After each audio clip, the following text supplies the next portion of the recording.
Spirit leads.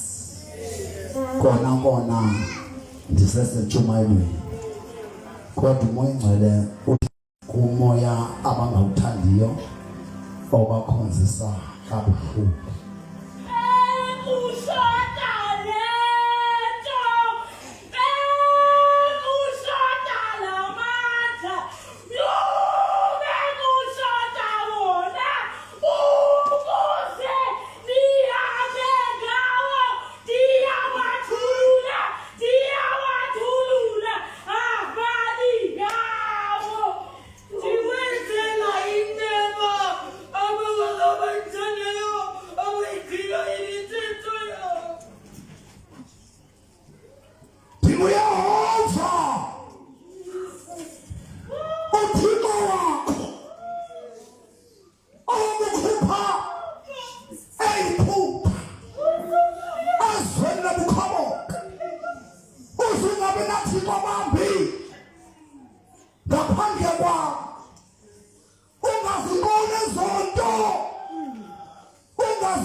Thou says the Spirit of God. Hallelujah.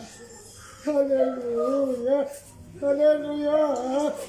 Hallelujah. Hallelujah. Hallelujah. Hallelujah. Hallelujah. Hallelujah. Hallelujah.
Asekusebenza umoya ingcwele ebandleni kubanje. Asekusebenza umoya oyingcwele ebandleni. Abantu baba nengoma. Babe nendumiso. Simbona ngalonto umoya ingcwele akufike ebandleni. Kuqhamuka ingoma kwamanye. Uba kubuke imibongo kubuke ukumzukisa. That's the sign of the presence of the Holy Ghost in the church.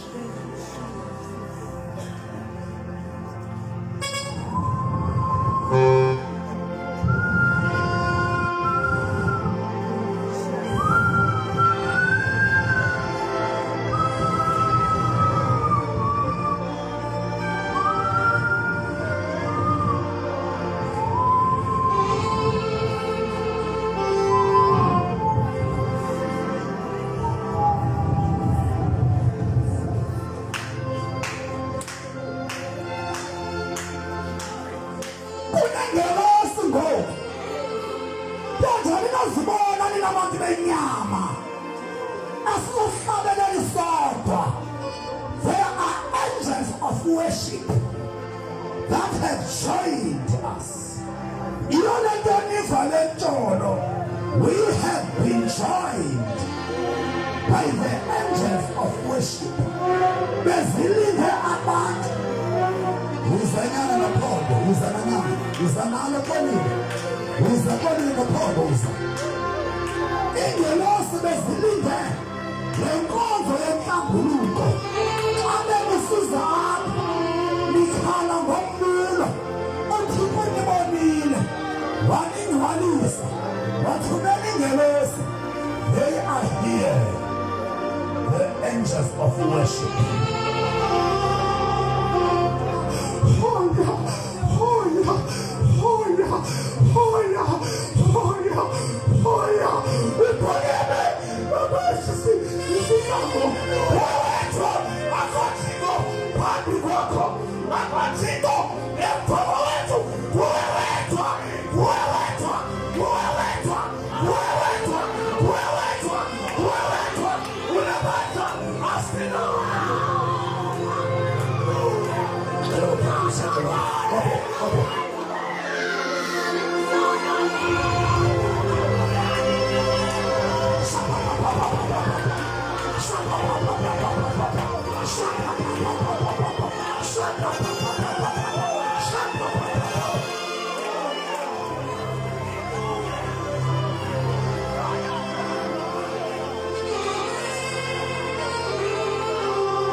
Let us enjoy in our midst.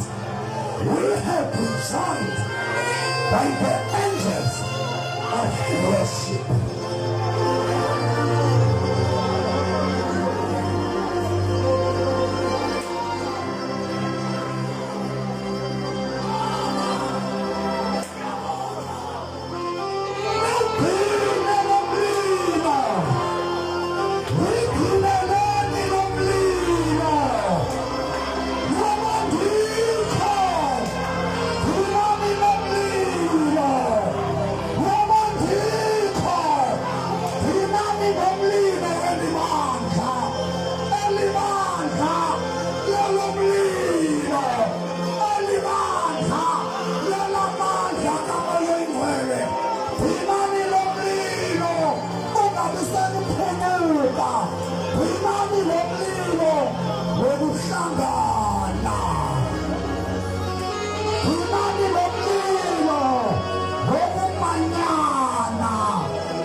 ngoku ukuba ndikuye uThixo wenu ningasuki emthabweni nam ningasuki emthabweni nam kumsebenzi wam lo bendingekhe ndiyeke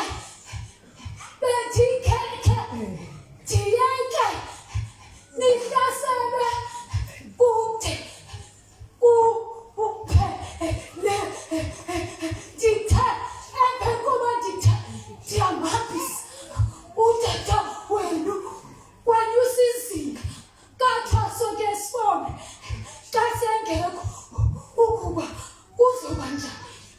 Nililalitshaba uba ndim umntu odrayiva le nqwelo seniwagcine namandla kuze upheliswe iphakade. Singasuka kuwe siyephi Thixo wethu?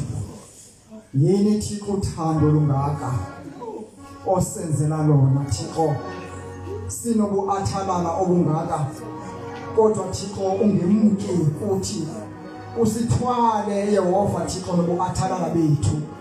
Bawethu namandla onke sizabambelela Thixo wam, sizawagcina namandla ngokuhlangana Thixo wethu.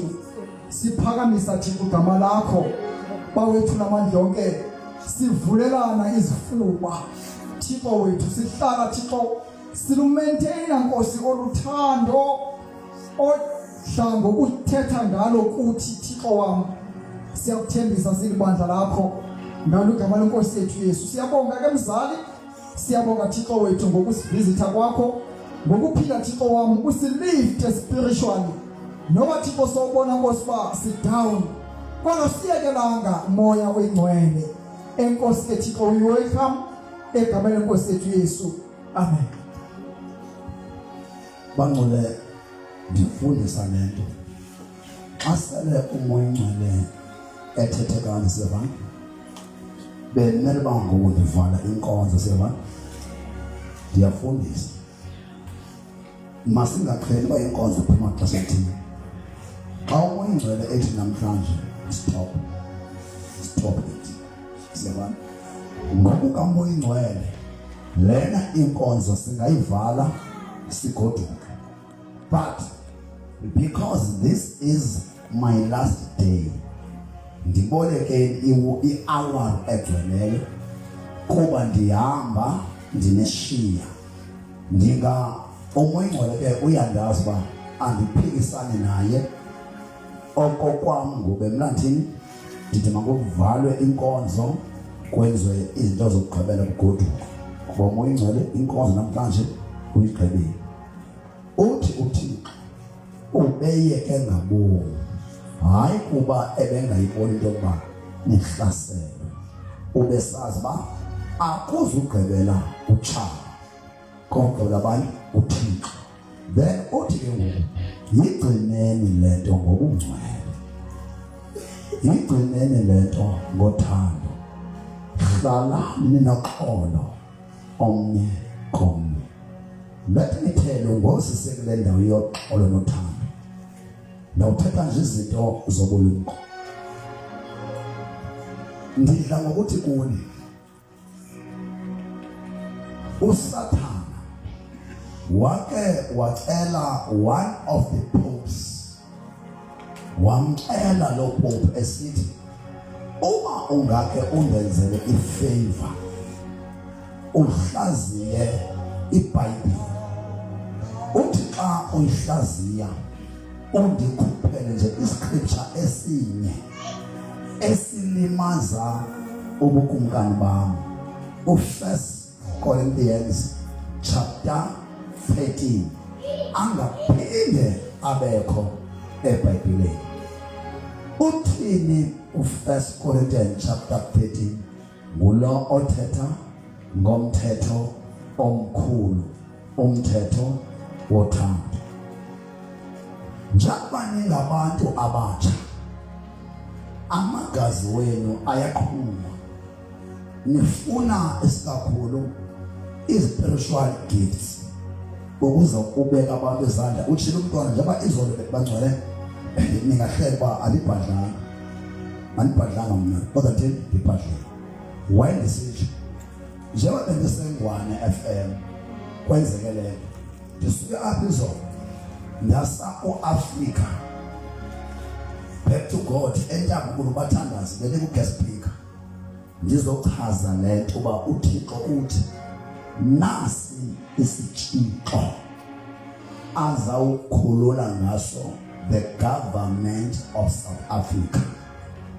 Nasi isitshixo uThixo azawukhulula ahlangule ngalo ibandla lakhe lase South Africa.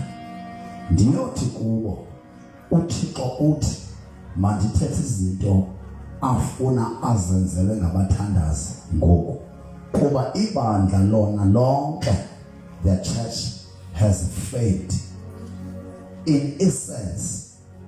Noba nje ndiyazibeka izandla kuwe mina mama ndizibeka ndiyazi imeko yebandla. Ibandla libethwe kwi-areas ezi-5 lakunyuzwa 2. I-first area ibandla elikunyuzwe kuyo yi-veneration of ancestors. Lunqulo zithixo, idolatry. Ibandla libethwe kwi-idolatry, ukunqola othixo abadalwe ngabantu bashiye wonke uthixo ongumdali. Number 2, ibandla libethwe ngale sexual immorality ebelideliverisha kuyo.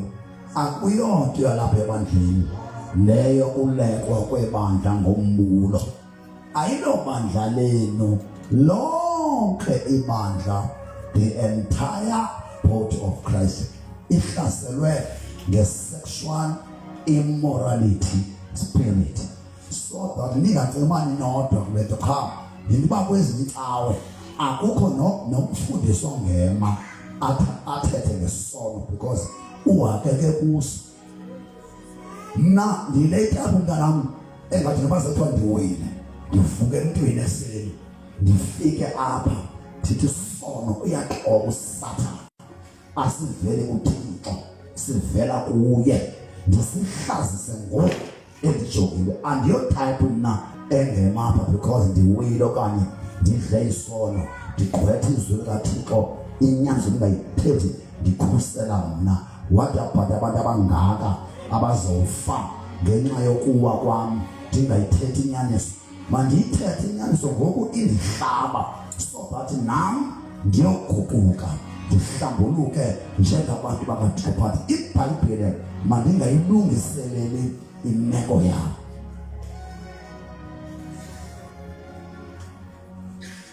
Ibandla lihlaselwe lonke ngomoya we-sexual immorality.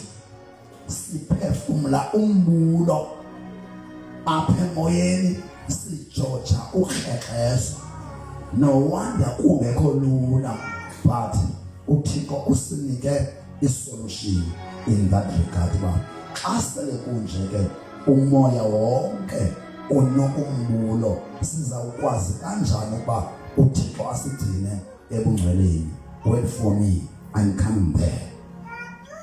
Number 3, ibandla lingcoliswe yinto yangaphandle ekuthiwa yintoni? I-crime, bloodshed and substance abuse, which is drug and liquor abuse. Siyazidibanisa siyintoni? I-substance abuse. Ibandla lilinyazwe ngulo moya. Lo moya awungomoya wasebandleni, but abantu baze ngaphandle bephethe umoya we-crime, bloodshed and drug abuse. Lo moya wali-contaminator, wali-suffocator ibandla. Ibandla li-captured. Number 4, zonke izinto zespirits yiyo lento umoya oyingcwele kufuneka amandla. Zonke izespirits iidolatry sakuyoyisa ngamandla kamoya oyingcwele. Isexual immorality sakuyoyisa ngamandla kamoya oyingcwele. Icrime, bloodshed and the substance abuse saza uyoyisa nawo ngamandla kamoya oyingcwele. Number 4, witchcraft. The spirit of witchcraft. The reason why kwixawe ezininzi kungathethwa ngabathakathi, i-90% yabantu abasezinkonzweni ngamagqwirha, only 10% azisaram abazi abakhona ngabathakathi.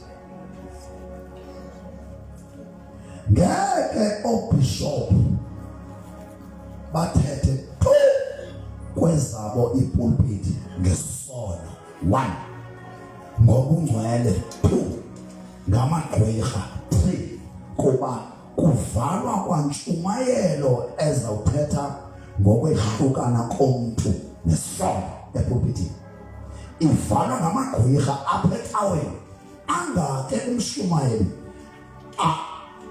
aphawule umoya owenza abantu bahlale esonweni in the pulpit.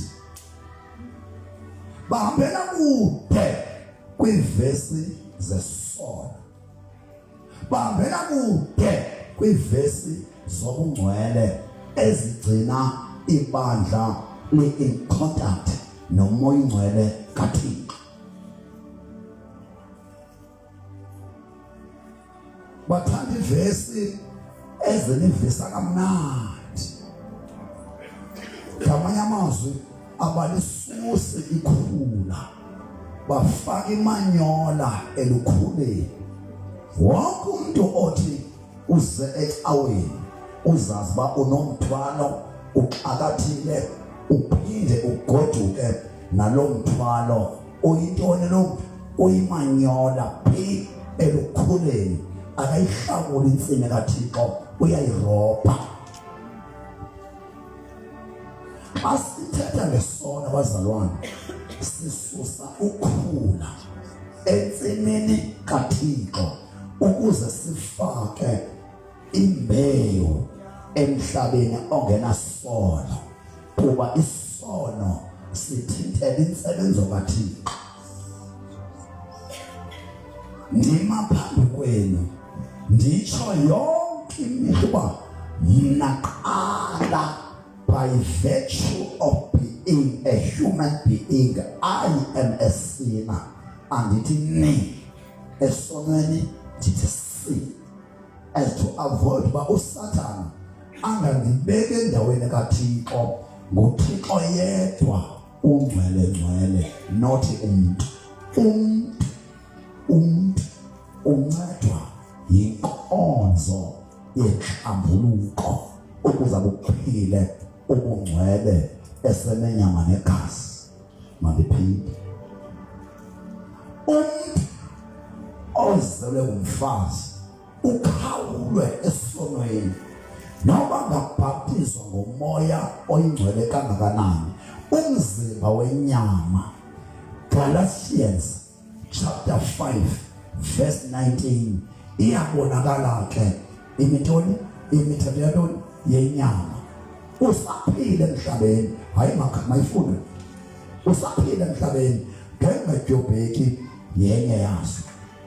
Mayifunde amaGalatia chapter 5 verse 19. Qala pha ku verse 16 nje ngabomaye ndiqhuma nje abangcwele babo ndinishiya nantoni nomphako omhle futhi ongazodika wezwe likaThixo. Into endiyifunayo hlala nemthandweni. Ngicela imic ibekwe mama. Ebangcwele apha ebandleni sevana noba andisekho, xa ungumzalwane unesipili. Incwadi yamaGalati chapter 5 verse 19 yenze isipili sakho every day. ekseni umuntu ongumama before anxibe uba seyiziphile maybe more than 5. Omama badlala esiphilini kodwa esenyama not esikamoya. Bendingabantu abathanda isiphili ukuziphila kwisiphili senyama okanye physical mirror. Bakangamlibali uba amaGalati chapter 5 verse 19 sisiphili somzalwana, sisiphili sikamoya esihlala sikhangela kusuka ingaba andijobhe kanganani. Qala ku verse 16. Ukukhokela komoya. Yes. Ke kaloku ndithi hambani ngokomoya naningasayi kuthi ke nizalise inkanuko yenyama kuba inyama ikhanuka ngokuchasene nomoya, umoya ke ukhanuka ngokuchasene nenyama. Akekho umuntu ongekho kumoya angabikho enyameni. Akekho umuntu ongekho kumoya angabikho enyameni. Akukho vacuum. It's either you are in the flesh or you are in the spirit. You can't be in both of them at the same time. Uba ngaba ukumoya ufile enyameni. If usenyameni awunayo umoya. Ibhayibheli abantu ngokomoya. Dlula mama. Ezo zinto ke ziphambene ukuze ningazenzi izinto enisukuba nizithanda. Inyama ikhanuka ngokuchaseneyo nomoya. Umoya ukhanuka izinto zakwamoya, inyama ikhanuka izinto zenyama. Zichasene zombini zezinto. Wena ufuna eyiphi? Nasi isiphili verse 19. Usibuka phaxa umzalwane. Every day in the morning, emini, ebusuku rhatya. Nasi isiphili sakho. Dinishiyana isiphili. Noba ndiseKapa andimkanga naso isiphili. Noba ndiphesheya andimkanga naso isiphili. Hlala nizibuka isiphili somzalwane. Galatians chapter 5 verse 19. Funda isiphili lesisi. Verse 19. Iyabonakala ke imisebenzi yenyama eyile ukrexezo. Sisonza therapy kwimorality. Yes. Umbulo. Morality. Ukungcola. Morality. Ubuhlelejo. Morality. Ukubusa kwizithixo.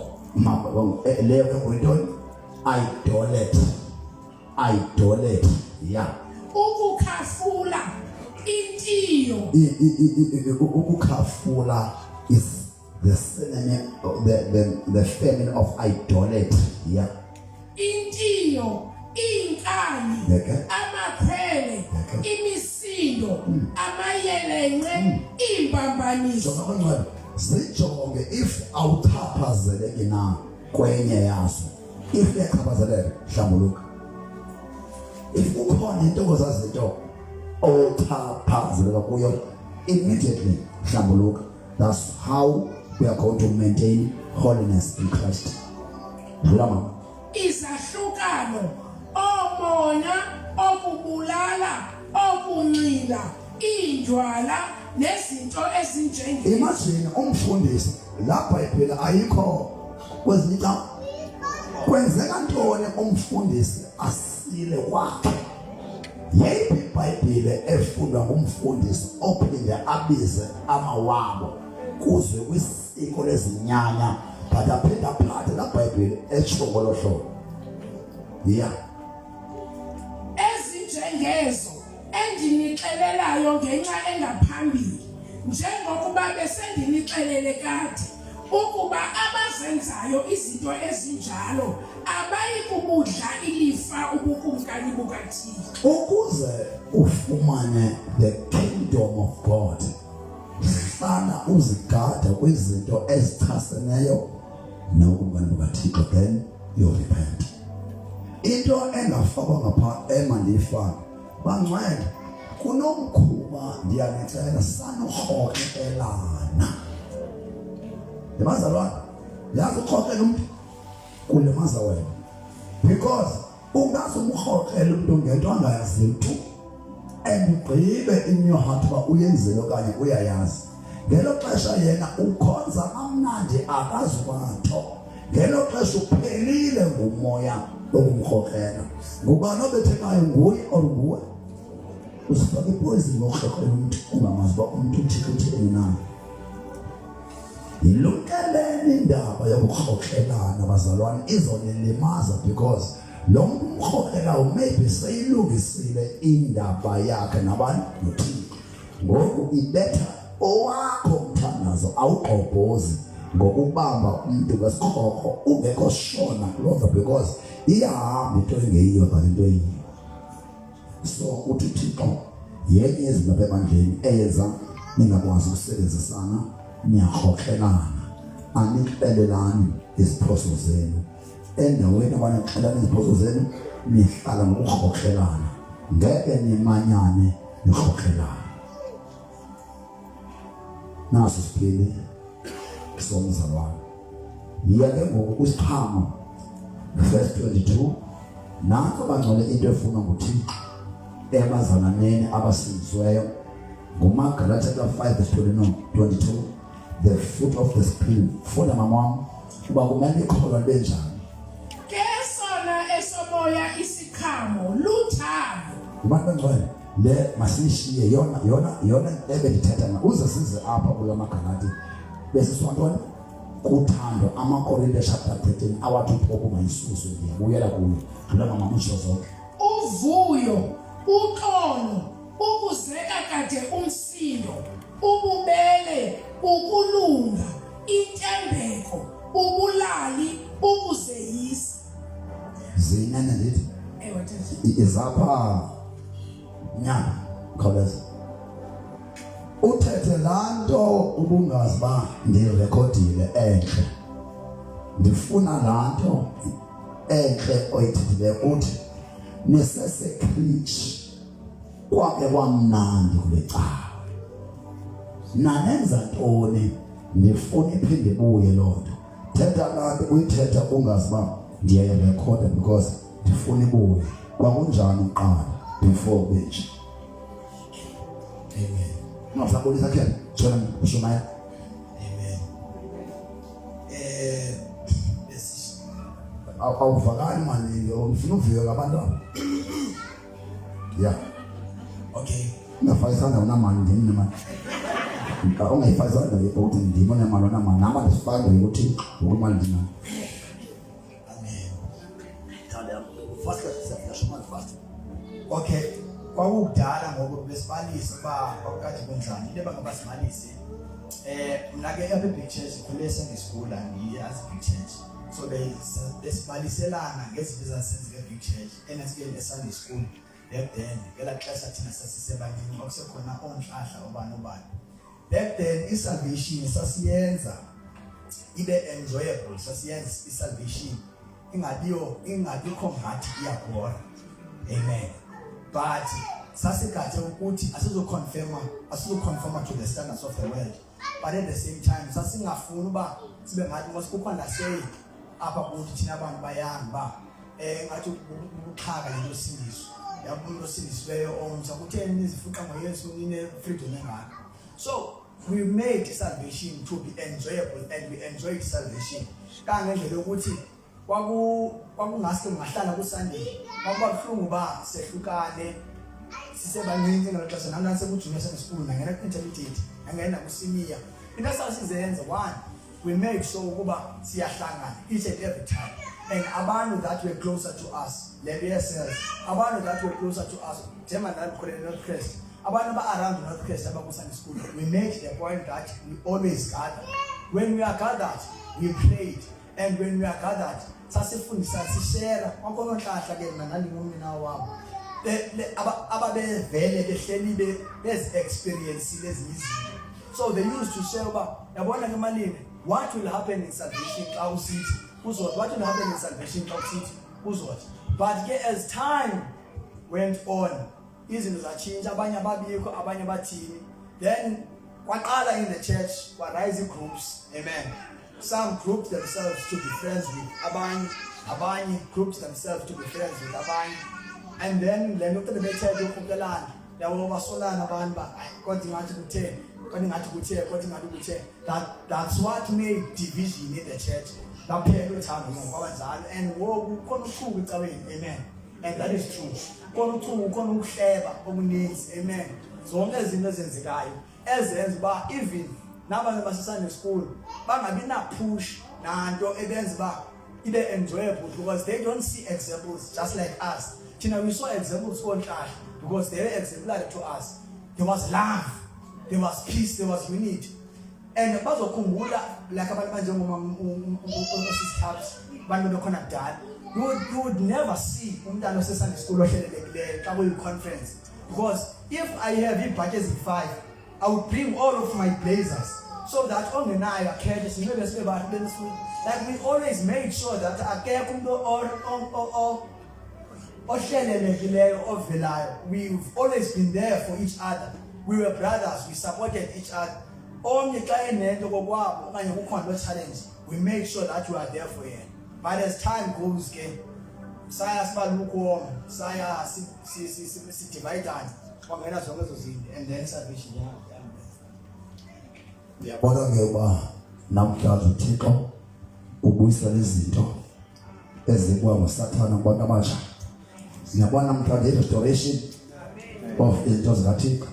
Njengoba ethetha ukuthi kwakuhlangana Hebrews ncwadi yamaHebhere uzoyifunde kuchapter abancane othi niyawuyizela ukuhlangana kuchapter 10 verse 25 10:25 ningakuhilizeli ukuhlangana into ewisa abantu abatsha zi-groups segregation ukuxokelana ukuhlukahlukana then uSathana anenze nebe more divided than unified. So today besizobuyisa umanyano lwabantu abatsha so that aba weak because soze nefane ningabantu nangona benibabeka izandla apha abanye ba weak baze uphinde baxhomekeke kwaba strong kunabanye. But if niyahlekana o weak uyowa o strong aqhayise akumele kuba njalo ebandleni. O weak usupportwa go strong o strong usupporta aba weak ngokuhlangana kuxolelwane xa kukhona ingxaki kuxelelwane iziphoso ukuze umoya ingcwele operate. I believe namhlanje ngale nkonzo abantu abatsha bekuzobuyiswa iziseko restoration of love, peace and unity in the church. Kweza zikhama wathi uSathana uPope welo xesha makakhuphe incwadi yamaKonde because luyamlimaza uthando, right? Njengoba nitishe scientifically the power of love seba nibambe lelisi ngathi umuntu une aura, umuntu une frequency, umuntu unento ezingathi kuyezi magnetic fields, umuntu uwired kwamoya. Lento niyibonayo engumuntu aninoyibona endithethayo kune frequency apha emntwini built in kuyo by God. Umuntu une DNA kaThixo umzimba wakhe wonke ogcina that frequency. Mamela kukhona i-levels ze frequency apho amadimoni angakwazi kungena kuzo. Seba nindimamele sisi ndidibanisa uspiritual ndidibanisa nezinto ezisikolali ndihlomla kum as a science, biology and technology teacher. Ndinihlomlele in my understanding of the spiritual things. Ndinidibanisela scientifically umuntu ndimveza engathi une frequency in fact your aura yakhe. Then xa uzawuhlaselwa ngamadimoni kusetyenziswa ii-emotions.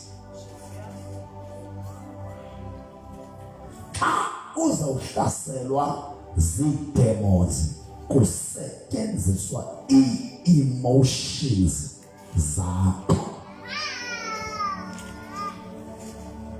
When your frequency is at the peak,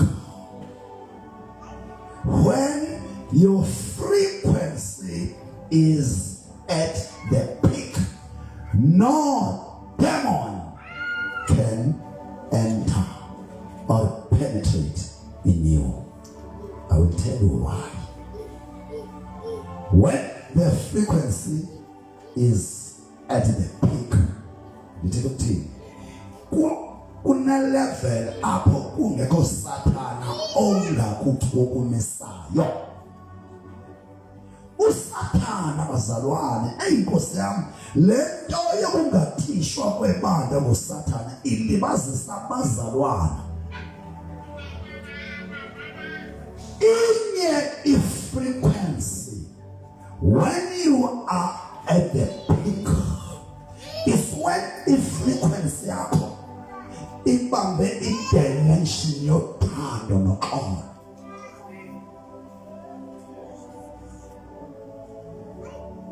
Jongan, bantu be-stress, let me tell you, iyeza le-stress linye. Love and peace. And Kaisi, now this year I am 60 years of age, but bambalwa abasenjengam at 60. Why? Mhlanda sindiswana khange ngibuphile ubomi bokufrustrate zizinto zenyama negazi. Ndisho eyomtshato has never frustrated me. Eyabantwana has never frustrated me. Eyendlala, poverty has never, because I have always maintained my frequency at peak through the concept of love.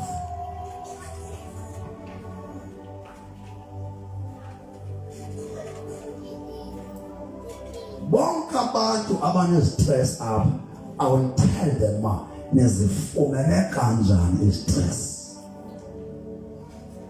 Stress is your choice. I'm telling you. Stress is your choice. But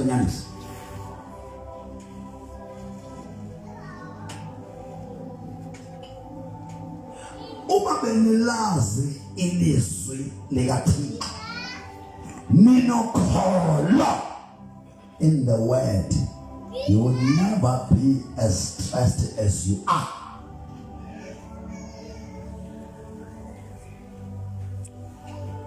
Uba ngaba beninokholo ninelizwi, izifo ezininzi eninazo ngeningenazo. Izifo ezininzi zenzwa kukungabi nakholo ezwini likaThixo. I-challenges ezininzi eninazo ngeningenazo. I-challenges ezininzi eninazo zenzwa lukholo oluncinci, lukholo olungekhoyo, lukholo oluthikithiki, lukholo olungagcwalanga. Because maninzi amakholo. I used to show you kholo phamanzi neglasi. Umuntu onokholo zeka wena umuntu onjani? Wala kana hayi manje ngithola manje ndiyathisha nje yami ande ngiyanishe. Ndinephes labs mo, silabs ndinephes labs. Ndinephes labs. Buya khetha, buya mfana buya yeke. Ayikho susuzu zoya kamanzi. Umuntu ujoba ngwane. Yabona thina xa soshuma izatha namphisa zakhe. Xa sizawushumela kuma convention siya fast abanye bethu. Then ugcwaliswe nguThixo. Uze ebantwini abanganakhona. Nakho ke ugalela into zikaThixo but iglasi theni ukuthi xa uze ecaweni ungenakholo uva into ezinkulu but azingeni because ukudile ivessel yakho itheni ukudile khona kulunga awungazange caweni kodwa kunje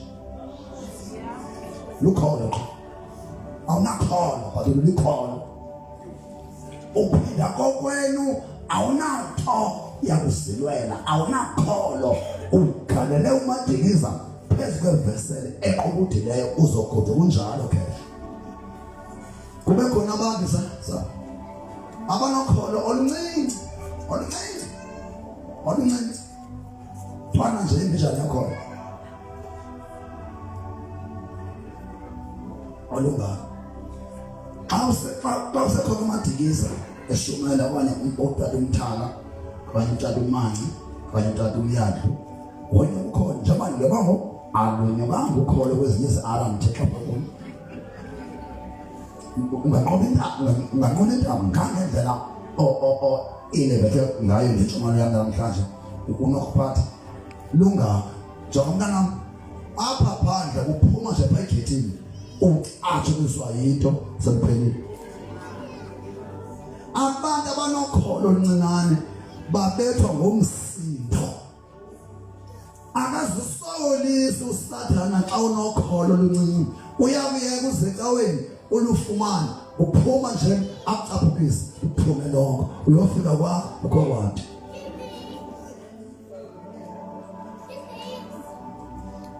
khona umuntu on a suit age noba yikho age noba into eredi noba itrain.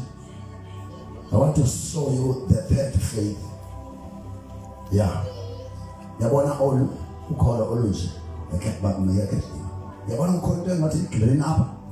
Yabona igreen ikho zanamanzi.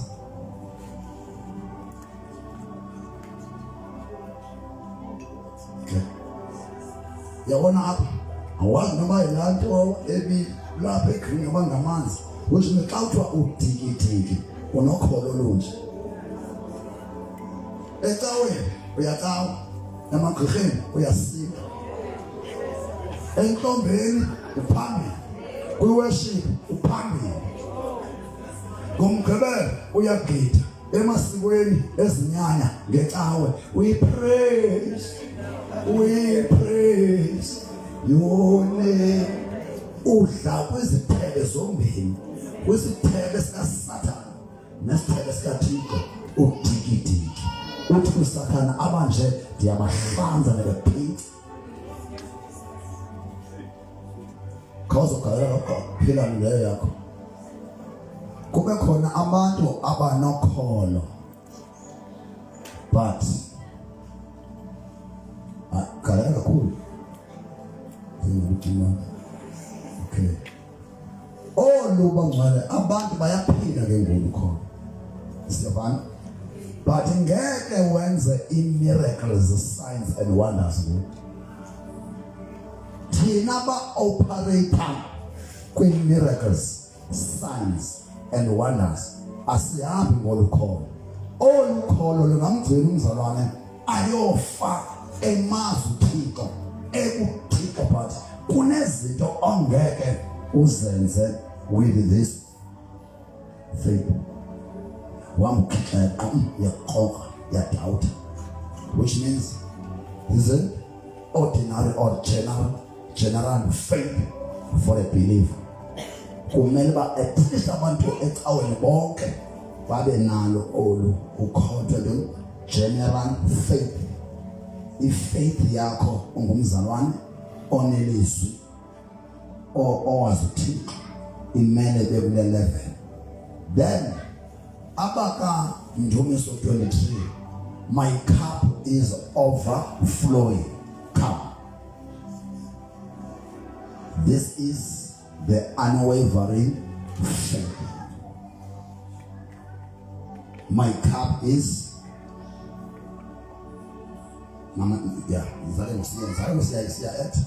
when uzokwenza miracles, signs and wonders, uThixo ufuneka ucele unwavering faith, superfluous faith indebe yami iyaphuphuma, which means iphuphuma igcwala ichitheke fuck. That's the faith ke omadikeza bala. Awuchitheke manje chitheka nto ukhona.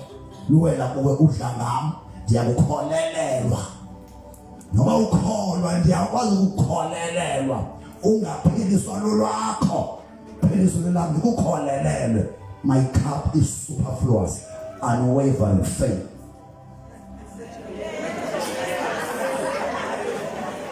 Ndiyamka lo wena uyaphindana nje. Benqanile kaya iPhilistines.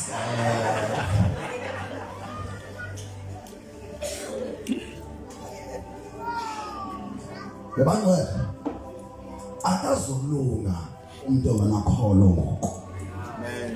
The just shall live by faith.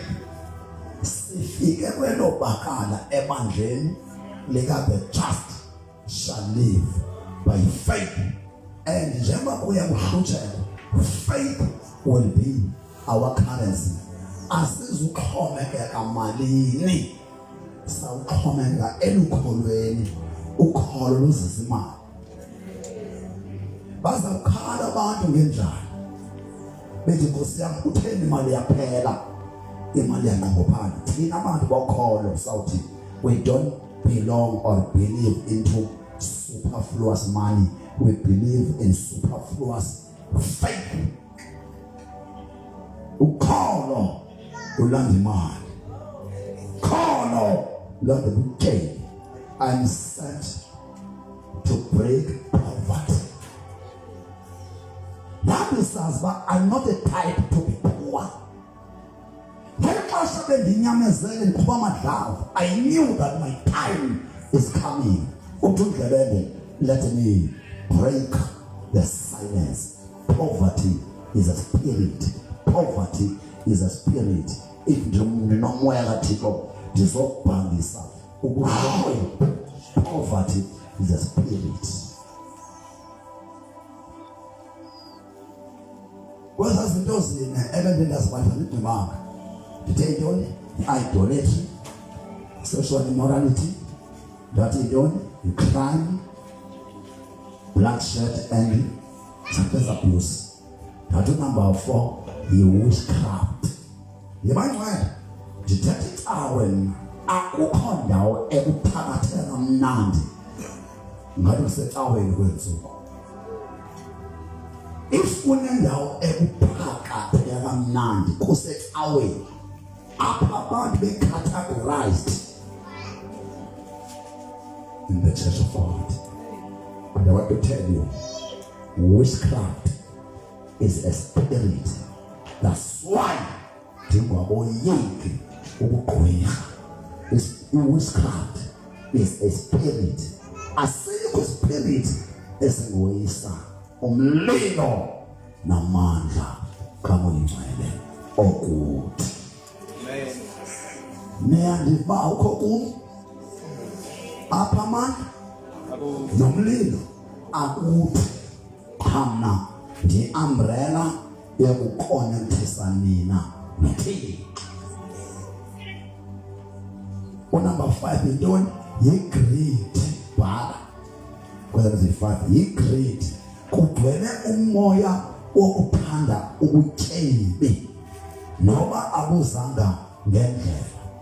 Mamelani bangcwele ndiniphe obethu ubutyebi bunevesi zimbini qha zibhaleni. Ndithe namhlanje ndiyaqobotha zokembisa. Ubutyebi bamaKristu bulele kwincwadi kaMateyu chapter 6 verse 33. Funani kanti ubukumkani bukaThixo nobulungisa bakhe, yaye zonke ezi zinto zakongezwa kuni. Ivesi ke yobutyebi bethu asinayo ivesi emnandi njengale ithi amaKorinto. Umateyu ndithi ngibani amaKorinto apha. Umateyu chapter 6 verse 33. Ubutyebi bamaKristu kuMatthew chapter 6 verse 33. Amen. Ukuze eyesibini ivesi ibe incwadi yamasekorinte boku besibini chapter 9. Uma ubambe ezivesi awucheba ngoyanuka. AmaKorinte esibini chapter 9 indlela yokunikela. Aqondani ke letho lo uhlala ngokuvimba wovuna ngokuvimba nalo uhlala ngesisa wovuna ngesisa elo makanike njengoku agqibe ngakho enhlizweni kuma kungabi kokuphuma kabuhlungu nangokunyanzelwa kuba uThixo uthanda umphi othwayithilayo. Dithe ezimbini zintathu kangcwele. Ivesi yokugqibela yobutyebi babazalwana incwadi kaMalaki chapter 3 verse 7. Ziziseni izishumi. Wonke umuntu ocuba imali iyathandazelwa asonge isandla usazowulamba. Imali yasebenzelwa. Do something with your hands. Do something with your body. Ufumana imali kaThixo, not a magic. Ekusa kuthiwa isendaweni ongakhange wazi ba isenyiswe ngubani. Ubutyebi bukaThixo ndiyabukhulula uphethe 3 verses. Matthew chapter 6 verse 33. Sanufuna sanuqala ngezinto zenu. Qalani ngoThixo. uThixo anenzele ngongaphezu kobanitheni nefuna. Number 2, imali kuthiwa mayingabizwa imali yabantu kabuhlungu. Mayikhushwe imali umuntu ethwayitile ize umuntu enikela ngokuthanda engabethwa ngavesi othuswe. Abefundisi abanibetha nge-psychology because banesikolo. Yabona mangcwele isikolo nisebenzisanga manje ne-psychology. Ninganika imali yonke ndinothuza uThixo wanibetha banithi noyikuThixo ongengoThixo noyikiswa ndini ukhupha imali ndinibethe nge-psychology because siyasebenza isikolo ekunikeleni psychology ungemomoya. Abanye abantu banikelisa ntoni nge-psychology.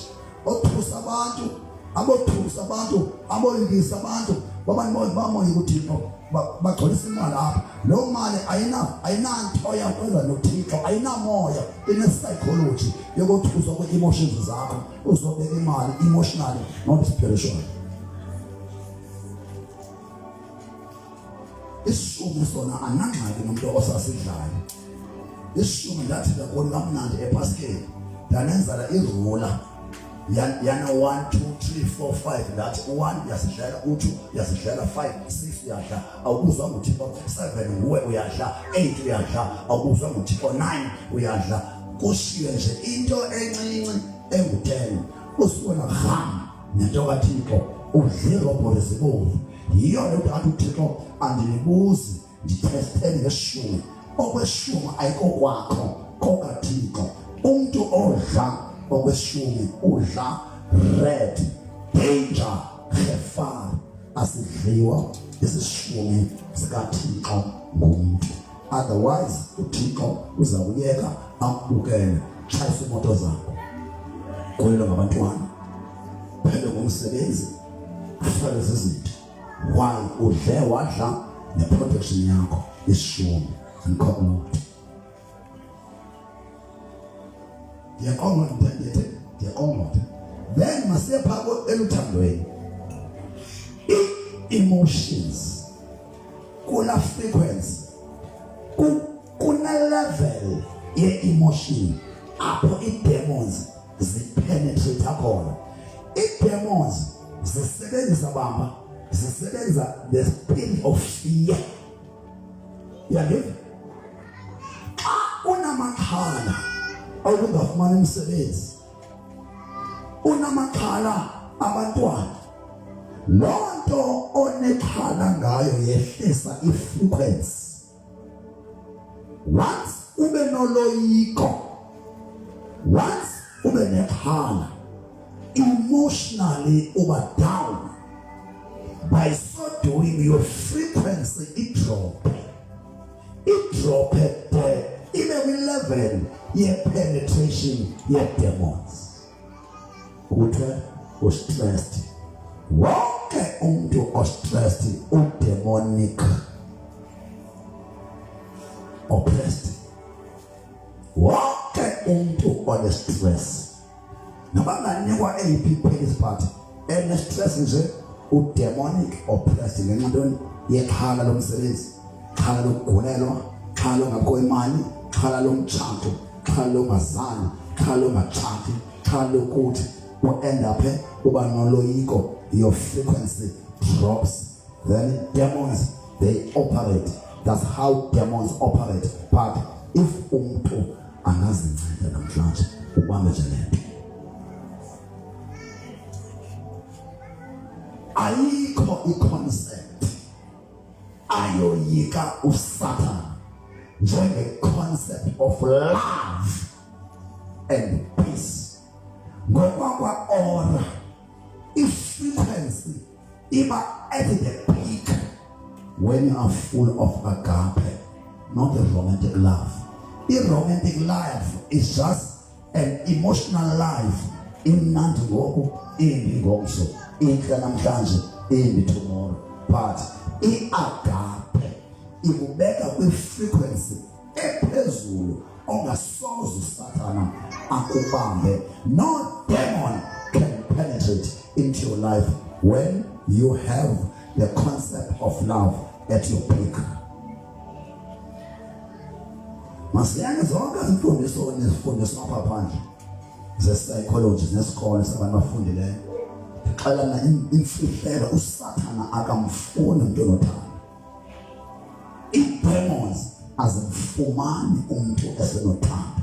Before you become a target to all evil spirits, kuqale ukhutshwe uthando. When your aura is at your peak, your love is at the higher dimension.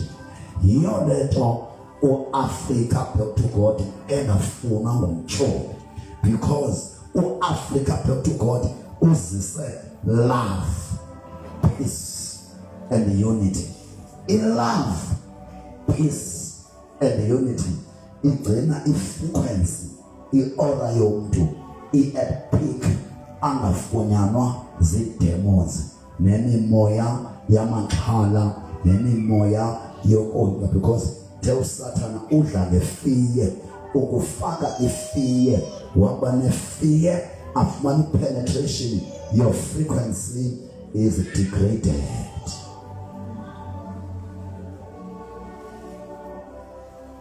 Falani ke ngale bezokugqibela ndinyaka namhlanje Jona ngwana noma ungaya kweyiphi indawo le nginetishayo akayifuni uSathana.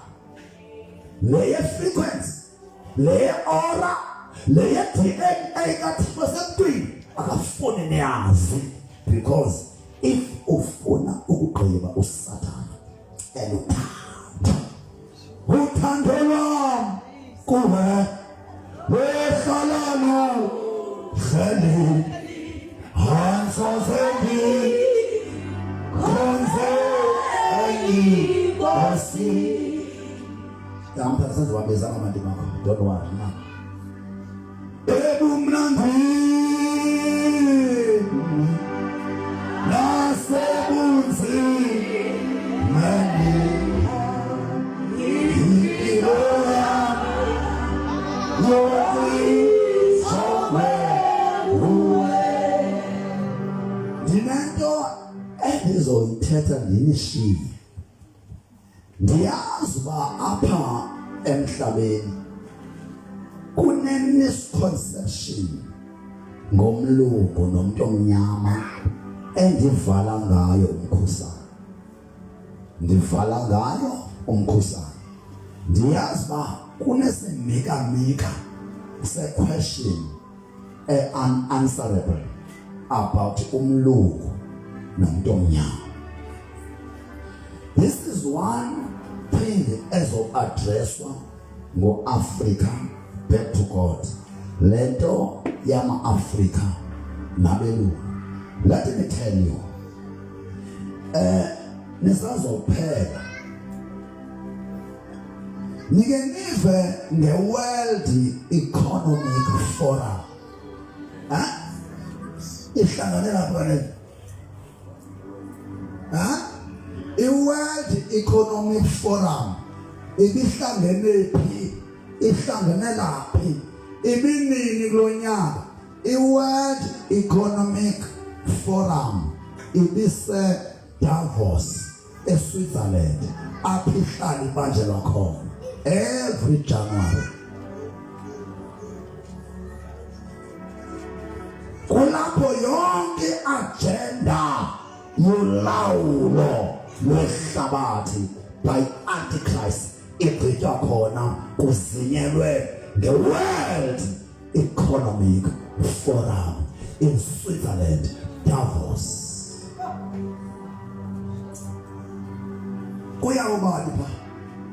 Awimanike kanje ngathi. Kuyo president, not all president. Ukhethwa amazwe ekwazi abaseyinonjolwe. Alisale every year elethu. Ujonga kwicalendar, where was your president and some ministers? Jonga ukugugulisha. Where was your president? Get 19 up to the 23rd of January this year. They were in Davos, Switzerland. They have world agenda. Apho we are CEO of super organizations, of businessmen, abantu bemali, the NGOs, ezaziwayo, the representative of G7, the representative of G20, amazwe wonke kuhlangana pha. Abantu abaphaya bacuma silele. Kukhona abantu zi-faith representative. Noma bangaya, I will never go there. Mhlanda miswa eDavos. Mhlaba ngena mna eSwitzerland eDavos. Lo mhlangano was a because aniboni i-meeting econtroller ubutyebi ne-agenda yehlabathi igqitwa eSwitzerland eDavos. Every January they plan for the year. They plan about us. Where is God? Germany know what's happened. I know what's happened. I never was happened. I know what's happened. Tell me about what Germany know what's happened. I need to was in there. Go tell us zi. Tell them everybody what's happening as us in 20 colonialism. You only focus as in 20 and just enjoy up in the. You don't care about the future of the world.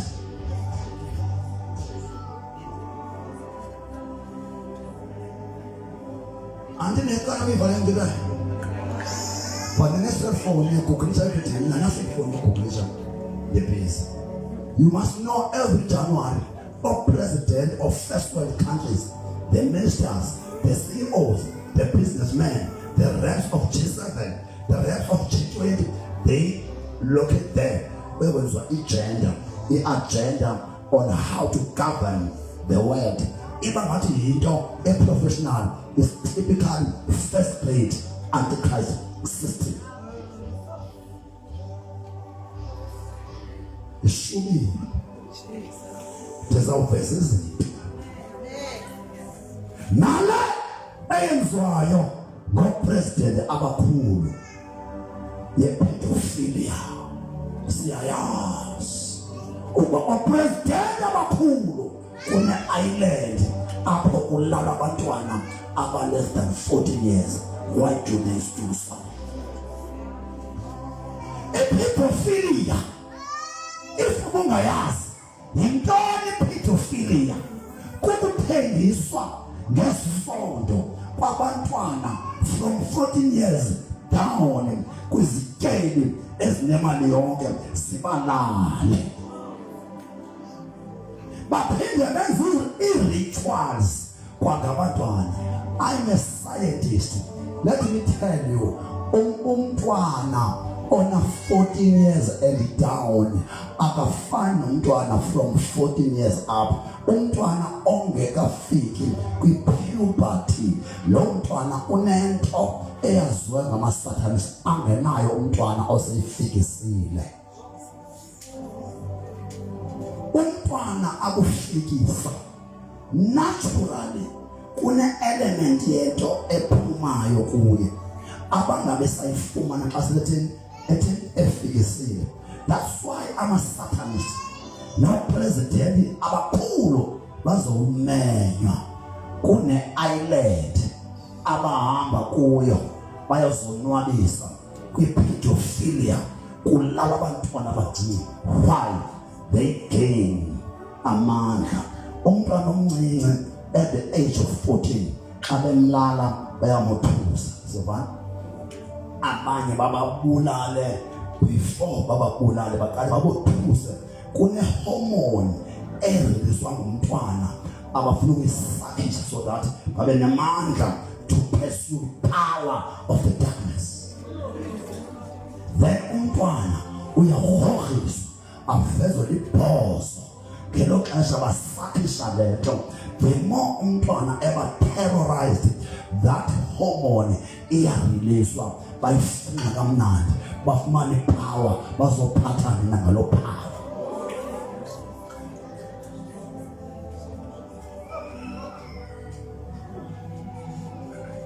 Ningamakholwa, you enjoy Sunday, you know nothing what you pray for. Yachabalana lizwe party pipe 2 years late. Ipedophilia izawuvela ngakudalanga. Nalento aliens engathi azikho ngakudalanga izawuvela. Technology isuka phi? Ubona umuntu owner is something ayi-inventeleyo. No one has invented anything. Bayaxelelwa ngama-aliens ba wena sokumisa phambili sithi into i-Microsoft ethile ize nawe uxelelwe information zi-aliens so that i-science ibe ngathi iphiyo. I-science means i-satanic quantum science. Quantum science. I'm warning you. Sesiyava. Andifuni nibe libandla lodontonto elazi kuphela umthomnye wempuku ningabazi uba apha ehlabathini uSathane ukumkani bukaThixo ubenzo bakhe ibandla likhona.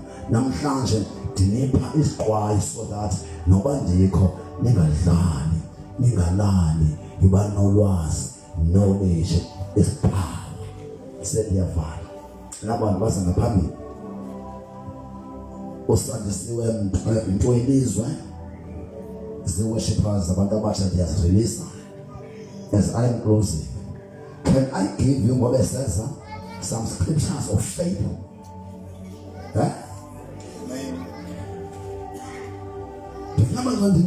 Ndiyana overload anisekhaya nofunda yonke nemfundiso mbothe unkosikazi yakho kamnandi iyabhala nishere ezi zinto ndiyemqama laa ntanto ngenampundu ibithina ndoda enaqhaqeku ubuze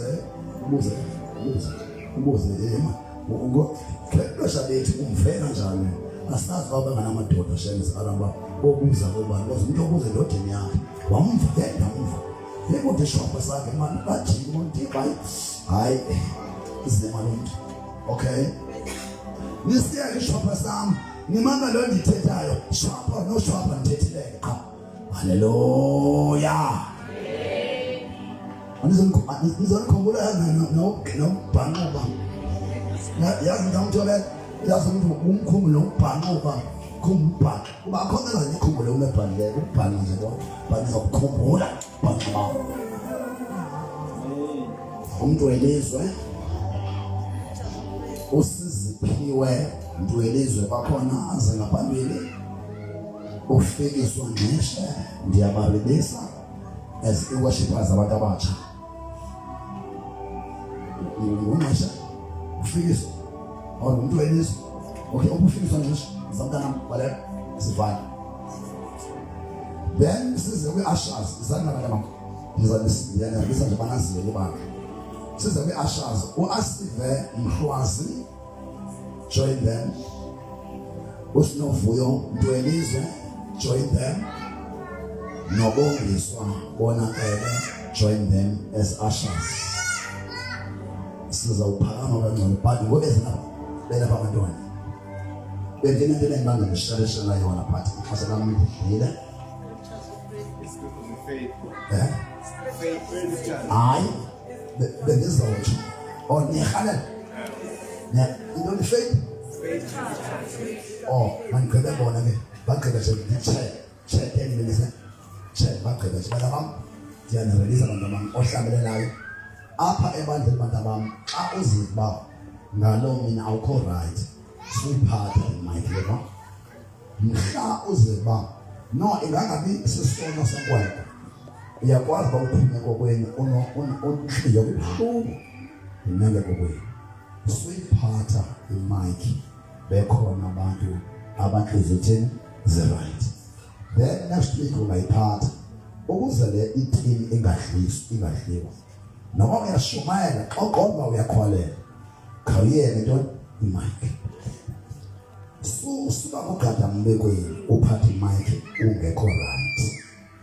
Yeke imic uqala ulungise imeko yakho ubile kwimic andifuni bese sicala kuthiwa asizobona mos worship uyabona uthi don't undermine uThixo ume ulidisha abantu ungekho right as worship. Nina ama-asha nesegxantini abantu abanamademoni bagangwa nini philana kungcwele yibanothando musane ukuba nobuso obunkenenkini neface yebandla.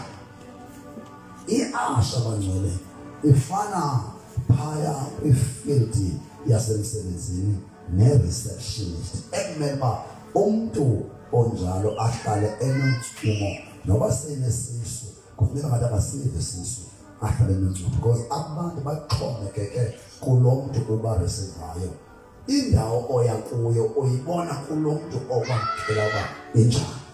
So yile ngameliso lama-asha aqubayo apha anyephayo angenathando bona bathi lo muntu uyaziphusha kule nto akayiva. Hlala phansi if uyi-asha eshikizayo uzokwenza abantu bangabuyi next week. Okwesibili ze-ushers xa abantu besindiswa apha yibani nencwadi yokubabhalisa abantu so that otata benze follow up yabantu abathe basindiswa apha.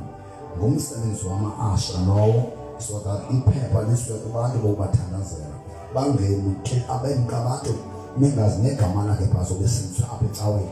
Ayithi loo nto xa nimbhalisa uzokukhonza apha just to give him or her isupport kuloo ndawo kuyo atsho abongele bandla liyanakekela. Sibethwa kuloo nto bangcwele ento ezincinci singazenziyo amanye amabandla asidla ngawo engenayo le nto esinayo but afike apha emthandweni kwikhetesi eminyakeni abantu singenayo sinothixo omkhulu onomlilo but singenantoni ikhetesi yabantu. Ake siphambizane mina sonke sibathandazele. Thixo wam ndiyabarelisa ke somandla aba egameni lenkosi yam uYesu Kristu to pursue umsebenzi wakho in the name of Jesus. Be released in the name of Jesus. Be released. Shayizana bangcwele siyabacela. Nazi ke bangcwele iscripture. Okay. Okokuqala ke ukuthi bangcwele asasiyavala ngoku iclass nje yokugqibela. Ngubani umuntu oke wana i-encounter noThixo amphisana encounter ukumbona umbona athanda ukuba umve umbona wena umuntu wane-encounter noThixo khophana.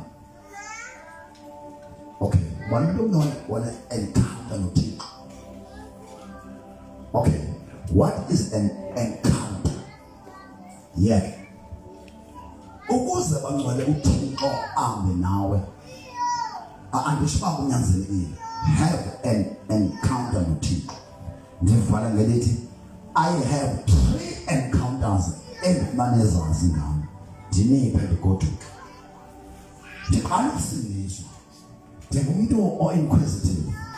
Ndathatha ifemeli yam ndiyithumela eMonti uba mayonwaba elwandle. Mhlawumbe emkayo ngeventure eyibathathile ndathatha isitshixo ndavala umnyango ndathi andizuphuma apha ndingakubonanga Thixo. Andizuphuma andiphumi ngapha kwalo mnyango, andidli andiseli, ndizawufela apha ifuna Thixo awundibonakalisanga uba unguye uThixo ungabani. Yaphela first day andidli andiseli ndiyathandaza ndifundiswe ndifuna ubuso bakhe. Yaphela second day andidli andiseli ndiyathandaza ndifundiswe ndifuna ubuso bakhe. Kwi-third day wandithetha uThixo kwasuka vosumyena ngalapho. Kwi-third day wasuka uThixo wazisa imazi zezinja zale ndawo yami zagcwala eyadini yami zayikhetha yonke iyadi. Phansi kwefestile endele kuyo ebedroom zaqala izinja zonwabisana zalwa. Ndiqonda uba ziyandiphazamisa kulo Thixo ndifuna ukumbona. Kanti ndithatha uba nguThixo. Nangu ngenxa yomsindo ndiyozehesha simke apha ndisanothini. Ndilibele uba ndithe andiphumi kulo mnyango ndingabonanga. Ngenxa yokubona ntoni izinja vuliyana emnyango xa ndiyezinjeni zawuyeka izinja umsebenzi wazo wokunwabisana zaqonda kumzonke. Ndindodwa ndikwimawuzi baleka zindoda about 15 to 16 big dogs zesisabelo. Yandi baba bomkheba kanje inditsala kwezinye. Ngoma inkosi kusala ntoni ibhathi dane chance khazula ibhathi nafana umnyango nafikelizwa ondiboneleke.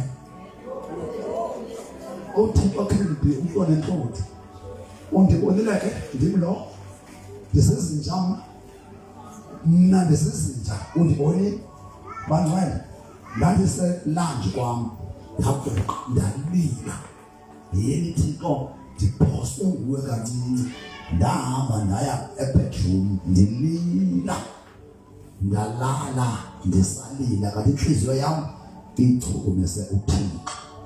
Andivula amehlo ndiyayazi globe yakwabo kwabe kunenkazino engafuni jonge amehlo.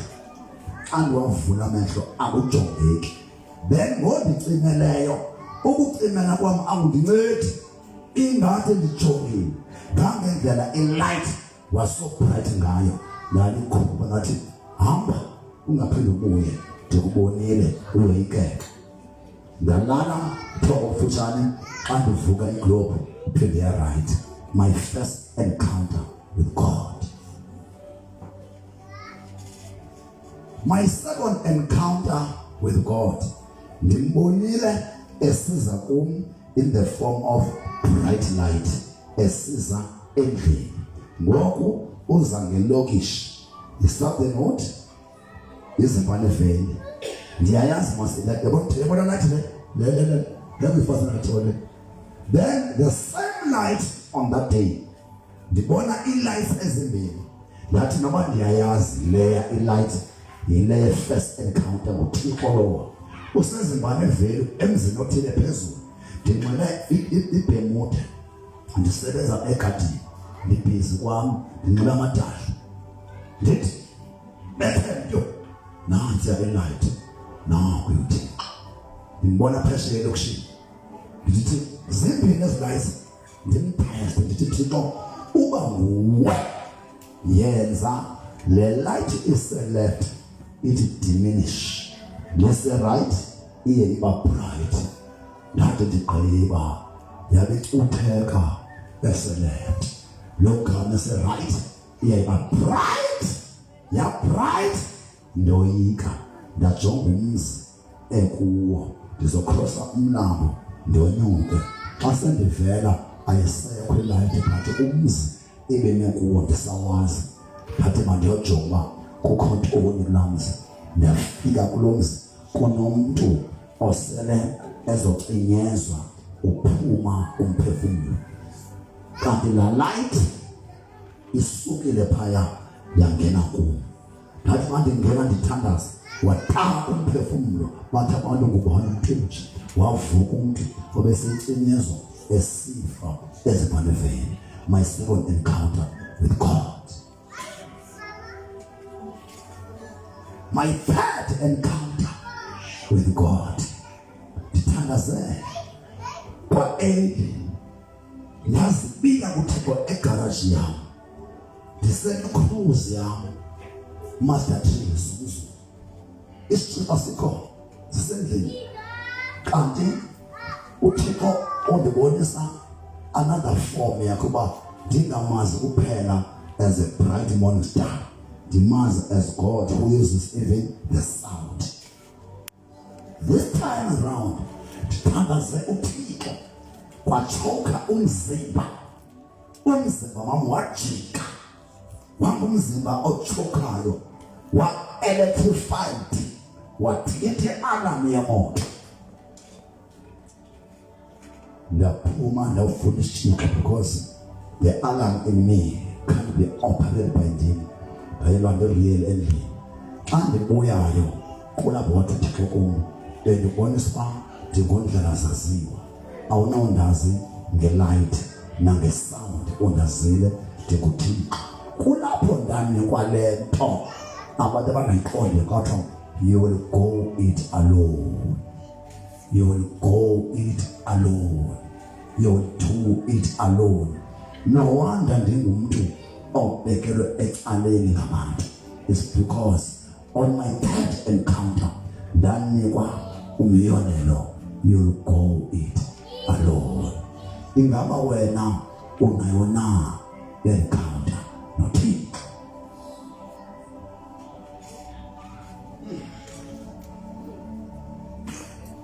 John, what makes a man to believe in God is his encounter with God. Ungamazi only Yesu, umazi petana. You will never shake in your faith. But in case kutikandi awuna encounter manje kuphe iscripture zelifa sibhale phansi lifa. If ufuna ukwazi uthixo bhala esi scripture. First Chronicles chapter 28 verse 9. Ngema manje uthi phaya yina ndazi ukuyina kwenhliziyo yakho lento icinga usedala mna ndiyazi I am God.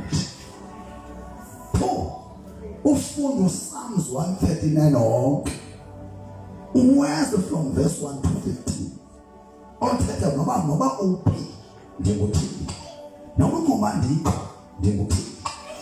Sesibini. Number 3 ufundo Proverbs chapter 15 verse 3 akwazisa uba akukho nto angayiboniyo abalungileyo nabangalunganga babonwa nguye.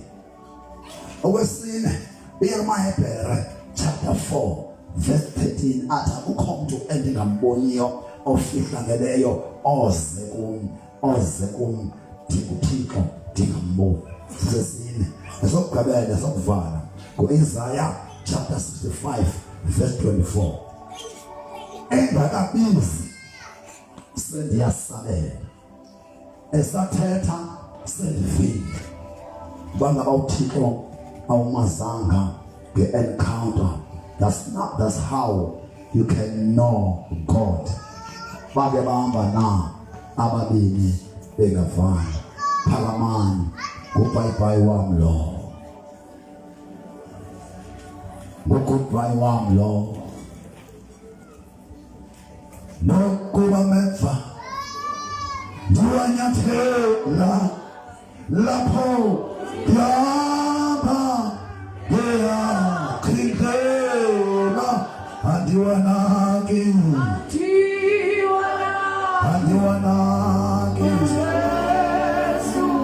Jesu wami uzopholisa andiwanaki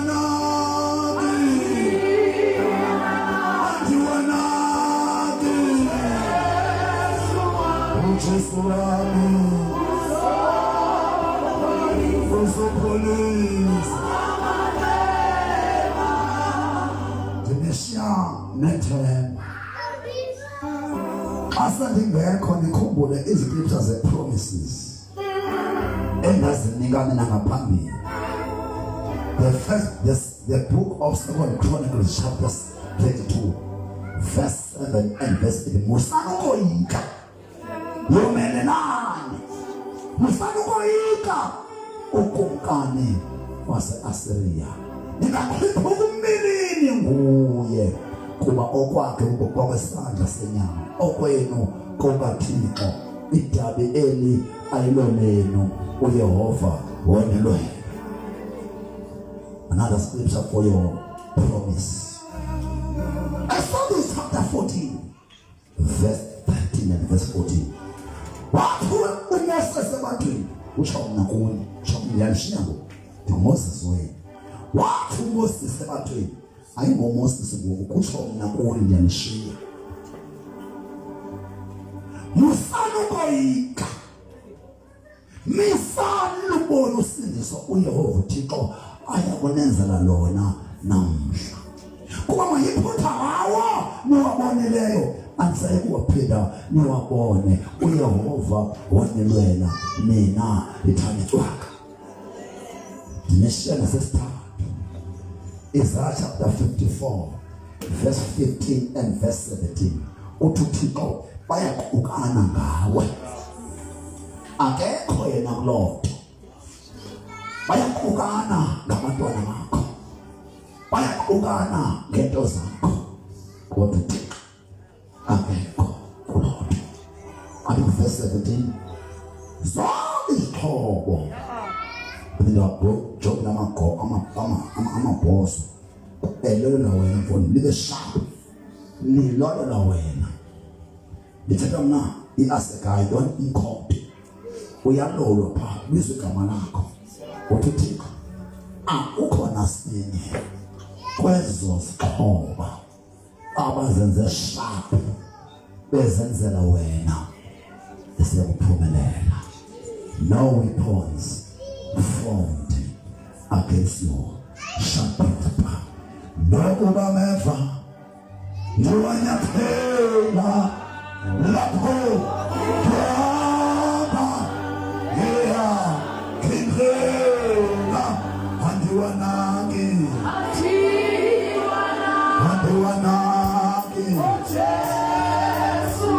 Jesu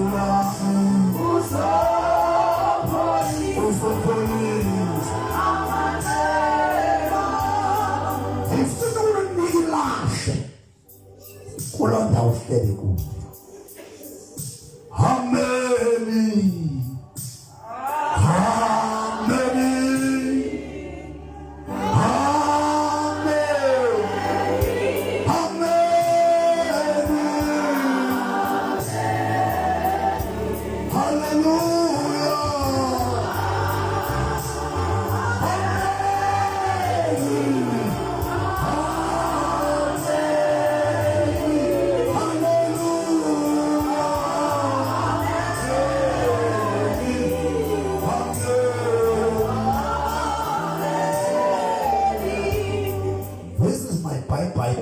Of all the bye-byes I have bye-byes.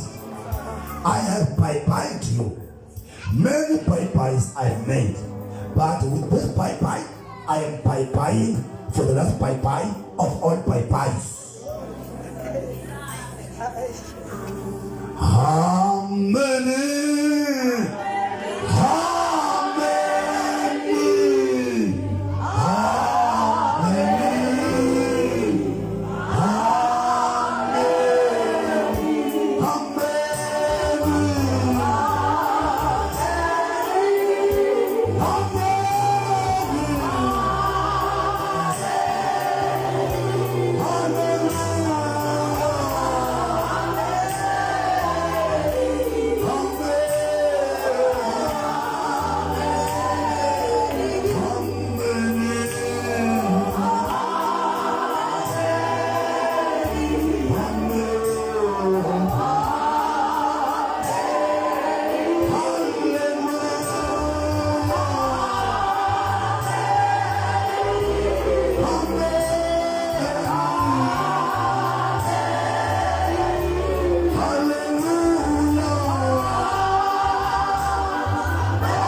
Abantu anazi bakwenzekani nginipha isipho sothando nginipha isipho soxolo nginishiyela umanyano.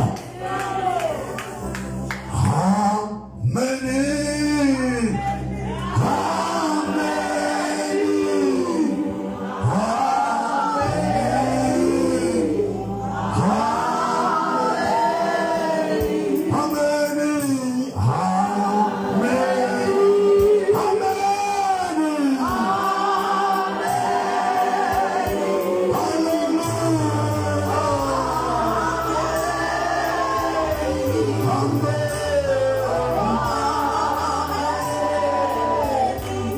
I want to start with the breaking of curses.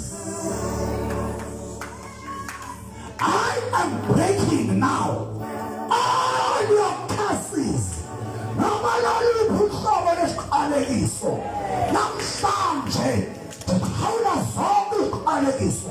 Emaqalekiswa ezibelekweni, naqalekiswa ekukhuleni, naqalekiswa nisenda, naqalekiswa nifunda, naqalekiswa nisebenza.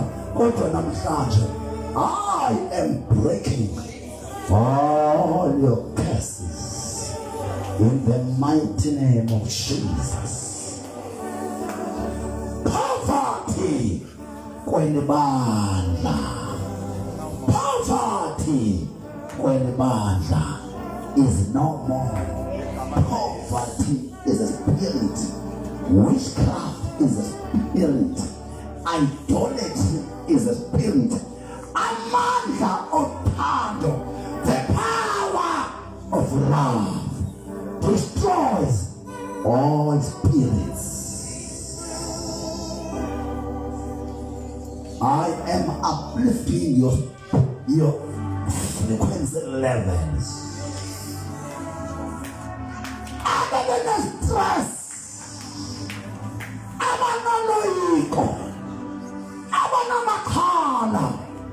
I am expanding their frequency.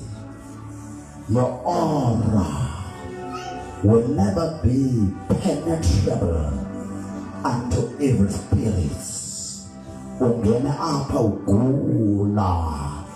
Your aura was low. Your frequency was low because of amakhala obubomi. Ukoyika kobubomi. Wena uze unomthwalo ndinothula imithwalo konke. All your burdens. Matthew chapter 11 verse 28 and 30 zangu nonke nanesindwayo nibuleka ngomthwalo. Awuneneko ukuphumla. Ufuna nomthwalo athi thika wena bagodo.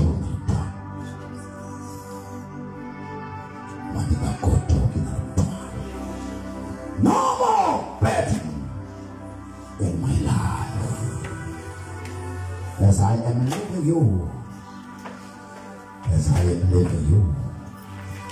Wamumoya ophazamisa icebo kaThixo ngawe. Ngiphethe umlilo ngizotshabalalisa ubukumkani obumnyama ubambe ifuture yakho. Satan yakonke. I was born to destroy your kingdom. Satan yakonke. The purpose of my being alive is to destroy your kingdom. Mamena the Satan, wherever you are, I don't care. One thing for sure that I know, I, Patrick Tobani Matidiza, was and is still anointed to destroy your kingdom. And I therefore, in the mighty name of Jesus Christ, unto these people, destroy your kingdom in their souls, spirit, and bodies. I will call struggle. Escandalous mina. Is a promenade. I am declaring now, you are more than conquerors. Gotomo, Lumlilo, Utiko, Antitomengalo, Yanishangula, Yakamamatis, Yanikulula, Kumboso, Obumyama, Kasata, Yakamamatis. To take to Kusaleta, President zenu, your families, your belongings, in the name of Jesus Christ of Nazareth. To take to Kolelwa, Pamajana wako, Ronkito, Elipetega Pulu, Elijana, Uya Kolelwa, Kumajana wako, Namfaje. Kamala Kosti ya Yesu Kristo. Nitatu sinhiswa kwa miperfume yenu kuwa bukumkani wabumnyama na temptations zalo. Kamala ya Yesu Kristo wase Nazareth. Namhlanje I prophesy for the last time ukuphiliswa kwezifo zeminyaka emisebeni kekamela Yesu was Nazareth. Lastly and lastly, I hate the spirit of poverty. Whether your poverty is cancerous, whether it penetrated to the curse of your family, I was born to prosper. I was born prosperous. I was born to make you prosper as well. Namhlanje, I declare the favor of prosperity upon my life. I declare your prosperity in the Lord namhlanje.